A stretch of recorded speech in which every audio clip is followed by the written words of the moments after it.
শুক্রবার সবার ছুটি থাকলেও বাড়ির বউদের কিন্তু কোনো ছুটি নেই। হ্যালো এভরিওয়ান, আসসালামু আলাইকুম। শুক্রবারের একটি দিন দিয়ে ভিডিওটি শুরু করলাম। সকলেই চায় শুক্রবারটা খুব ভালোভাবে কাটাতে। আমাদের সবার মধ্যেই কিন্তু এরকম একটা প্রবণতা আছে না, ছুটির দিনটা ভালো মন্দ খাবার দিয়ে কাটাতে, একটু ঘোরাঘুরি করতে। শুক্রবারের দিনটাই আমার শুরু হয়েছিল একদম অনেক সকালে উঠে। আপনাদের ভাইয়া একটু কাজে বাইরে যাওয়ায় সে সকাল সকাল বের হয়ে যাবে, সেই জন্য আমিও সকালবেলা ঘুম থেকে উঠে গেলাম।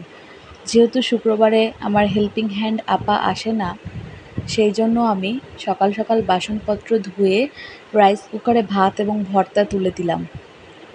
আমার হাতের এই যে আলু ভর্তার রেসিপিটা, এটি আমার হেল্পিং হ্যান্ড আপা এত পছন্দ করে, কোনো কিছু রান্না করলে উনি কোনো দিনও বলবে না আপা আমাকে দিয়েন, কিন্তু এই আলু ভর্তা করলে উনি বলবেন আপা আমারে একটু দিয়েন। যদিও এই রেসিপিটা আমার না, এটি আমি আমার হাজব্যান্ডের থেকে শিখেছি। এটি নাকি আমার শাশুড়ি বানাতো, সেই সুবাদেই আমি আমার হাজব্যান্ডের থেকে শিখেছি। অনেকে শাশুড়ির থেকে অনেক রান্নাবান্না শিখে, কিন্তু আমার সেই সৌভাগ্যটা হয় নাই। আমার শাশুড়ি অনেক আগেই মারা গিয়েছে। আপনারা সকলে আমার শাশুড়ির জন্য দোয়া করবেন। এরপরে অনেকটা সময় পার হয়ে গেছে, আমি আর আমার ছেলে নাস্তা করে নিয়েছি। তারপরে ফ্রিজ থেকে মুরগির মাংস বের করে রেখেছিলাম, অনেক নরমাল হয়ে গিয়েছে। তারপরে পোলাও চাউল এবং মুরগির মাংসটা খুব ভালোভাবে ধুয়ে নিলাম। পোলাও চাউল ধুয়ে পানি ঝরাতে দিয়ে দিয়েছি। এরপরে বিরিয়ানির জন্য মুরগির মাংসটা ম্যারিনেট করে নেব। সব ধরনের মশলা দিয়ে খুব ভালোভাবে ম্যারিনেট করে নেব। আমি আজকে চাচ্ছিলাম খুব হালকা মশলা দিয়ে বিরিয়ানিটা রান্না করতে। আপনারা যদি চান এর একটি ডিটেলস রেসিপি আমি শেয়ার করব। সব কিছু ম্যারিনেট করে কিছুক্ষণ রাখার পরে আমি তেলে আলুগুলো ভেজে নিচ্ছি।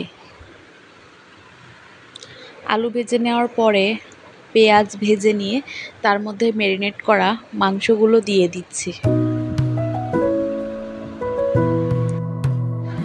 আপনারা যদি চান তাহলে এই ডিটেলস রেসিপিটি আমি পেজে আপলোড করব। আসলে প্রতিটা ফুটেজ দিতে গেলে ভিডিওটি অনেক বড় হয়ে যায়, এই জন্য আমি অল্প করে ফুটেজ অ্যাড করেছি।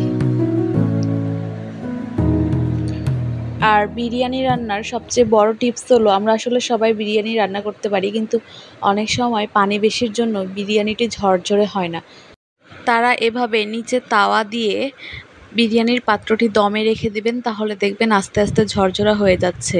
এর মধ্যে অনেক সময় চলে গিয়েছে, নামাজ গোসল এগুলো সব সেরে আমি আর আমার ছেলে খেতে বসে পড়তেছিলাম।